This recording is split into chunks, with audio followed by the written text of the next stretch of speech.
शेगावातून अपहरण झालेल्या अल्पवयीन मुलाचा पोलिसांनी घेतला शोध. पोलिसांची यशस्वी कामगिरी. हरवलेल्या अल्पवयीन मुलाचा शोध घेऊन त्याला सुरक्षितपणे कुटुंबियांच्या स्वाधीन करण्यात शेगाव पोलिसांना यश आले आहे. 2 जानेवारी 2026 रोजी रोकडिया नगरातील गणेश रामदास गोडचवर वय वर्ष 15 हा जुन्या पॅन्टला शिलाई मारून येतो असे सांगून घरून निघून गेला होता.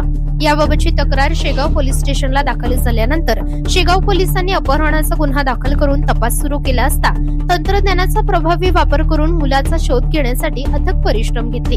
तेव्हा मोबाईल लोकेशन नुसार तो मुलगा वृंदावन येथे असल्याचे पोलिसांना आढळून आले असता उपरोक्त माहितीच्या आधारे पोलिसांनी शोध मोहीम अधिक वेगाने राबवत मुलाचा ठाव ठिकाणा निश्चित केला आणि त्याला 23 मार्च रोजी वृंदावन येथून सुरक्षितपणे ताब्यात घेण्यात यश मिळवले.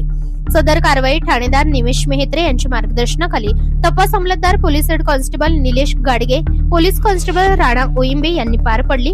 तसेच मुलाला सुखरूप आई वडिलांच्या स्वाधीन करण्यात आले. ब्युरो रिपोर्ट, सनसनी न्यूज, शेगाव.